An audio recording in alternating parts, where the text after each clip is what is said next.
नाही कमीच. या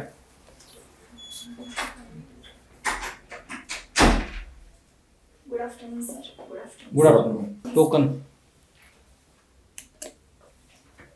बस. कुठून आलात बरं तुम्ही?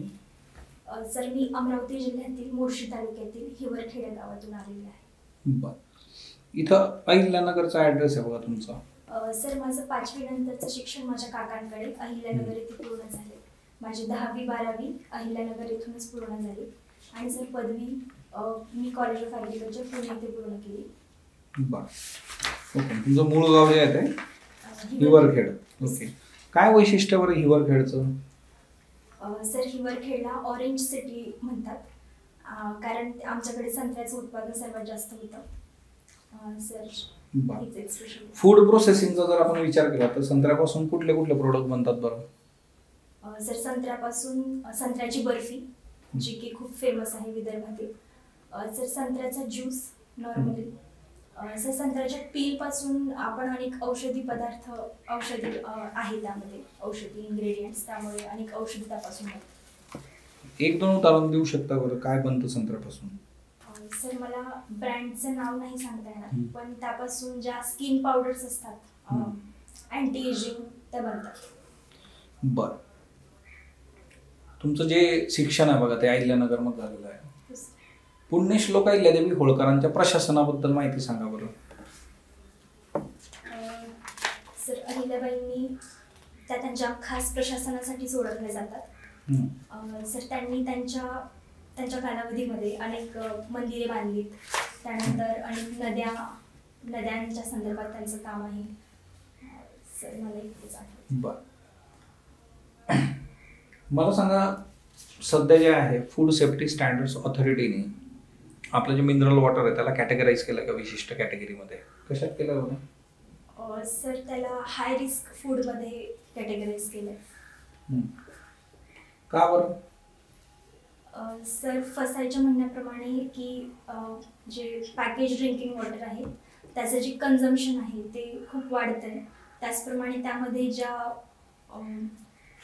त्यामध्ये अडल्ट्रेशन म्हणता येईल किंवा मग त्याची जी गुणवत्ता आहे ती मेंटेन राहण्यासाठी त्यावर आता जर आपण त्याला हाय रिस्क फूडमध्ये टाकलं तर त्याची इन्स्पेक्शन्स किंवा त्याची काळजी घेणं ते जास्त होईल. त्यावर प्रॉपर लक्ष दिलं जाईल म्हणून. बीफ टॅलो असा शब्द ऐकलाय तुम्ही? हो सर ऐकलं. काय आहे ते बीफ टॅलो? सर रिसेंटमध्ये आता जे तिरुपती बालाजीच्या लड्डूमध्ये बीफ टॅलो आढळलं आहे. तिथे ऐकलं सर. तुम्हाला हॉबी वगैरे आहे काही? हो सर मला गायन करायला आवडते.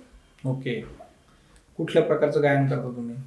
सर मी चित्रपटातील गाणे जनरली माझी तीच हॉबी आहे चित्रपटातील गाणे. बरं. आम्हाला 4 ओळी ऐकवू शकता का तुम्ही?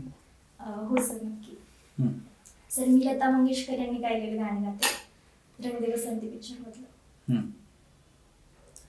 लुका छुपी बहुत हुई सामने आ जाना कहाँ कहाँ ढूंढा तुझे थक गई है अब तेरी माँ आजा सांझ हुई मुझे तेरी फिक्र धुंधला गई देख मेरी तरफ आ जाना. Sir okay. तुम्ही ॲग्रिकल्चर मध्ये ग्रॅज्युएशन केलं बाबा. हो सर. महाराष्ट्रामध्ये किती ॲग्रो क्लायमॅटिक झोन आहेत बरं? सर 6. बरं. सॉइल प्रोफाईल काय असतं बरं? सर सॉइल प्रोफाईलमध्ये सॉइलच्या ज्या लेयर्स आहेत त्या किती लेयर्स आहेत त्याचा एक डायग्रामॅटिक रिप्रेझेंटेशन सॉइल प्रोफाईल. बरं. तुमच्या जिल्ह्यातून येतात बघा ते मेळघाट जो भाग आहे तो मोठ्या प्रमाणात कुपोषण आहे ना. कुपोषण जर का कमी करायचं असेल आपल्याला तर तिथले जे लहान मुलं आहेत बघा त्यांच्या आहारामध्ये आपण कुठल्या अन्नपदार्थांचा समावेश केला पाहिजे बरं? सर आयर्न डिफिशियन्सी खूप मेजर आहे. तर सर त्यामध्ये जर सांगायचं झालं तर आमच्याकडे शेंगदाणे पण फार कमी खातात आणि मला असं वाटतं की शेंगदाण्याचं कन्झम्पशन वाढवलं पाहिजे. सर आता मिलेट इयर खूप आपण फोकस केला मिलेट इयरवर. तर सर मिलेटचा पण आपण चांगला उपयोग करू शकतो मुलांच्या आहारामध्ये, जेणेकरून त्यांचे मिनरल कंटेंट जे आयर्न, मॅग्नेशियम, झिंक आहे याचं प्रमाण वाढेल. बरं, पोषण संबंधी कुठल्या योजना राबवतं का सरकार तिथे? हो sir. Sir ICDS integrated child development scheme. बरं सर अजून मिड डे मील स्कीम पण काय? बरं, तुम्ही कधी बहिराम यात्रेला गेलायत का? नाही सर. नाही गेला तुम्ही. बरं ठीक आहे. फूड सेफ्टी जर का तुम्ही विचार केला तर भारतासमोर कुठली कुठली आव्हानं आहेत? सर सर्वात मेजर चॅलेंज म्हणजे ग्रोईंग पॉप्युलेशन. आणि सर इतक्या मोठ्या ग्रोईंग आपल्या पॉप्युलेशनला फूड अवेलेबल करून देणं हे सर्वात मोठं चॅलेंज आहे. आणि सर ते फूड सेफ असणं हे सर्वात मोठं चॅलेंज आहे. पब्लिक हेल्थ जर आपण मध्यभागी ठेवली तर सेफ फूड त्यांना अवेलेबल करून देणं हे मला सर्वात मोठे चॅलेंज वाटतं. बरं, महाराष्ट्र राज्याचा जो अन्न व औषध विभाग आहे बघा, हो सर. त्याची सुरुवात कधी झाली बरं? सर 1947 मध्ये. 1947. सध्या माननीय मंत्री कोण आहेत बरं? नरहरी झिरवाळ आहेत. बरं, आणि केंद्रात? सर केंद्रात JP नड्डा आहे. बरं, फूड प्रोसेसिंग मिनिस्टर कोण आहे ते सांगता येईल तुम्हाला? Sir Chirag Paswan.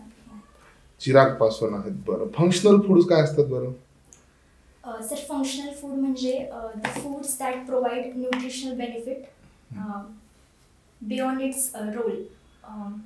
It provides sir असेच काहीतरी. हां, फॉर एक्झाम्पल देता येईल तुम्हाला? हो सर. एक्झाम्पल जसं आपण टर्मरिकचं एक्झाम्पल घेतलं तर टर्मरिकमध्ये कुर्कुमिन हा पदार्थ एक घटक आढळतो आणि तो एक अँटी इन्फ्लामेटरी असतो सर.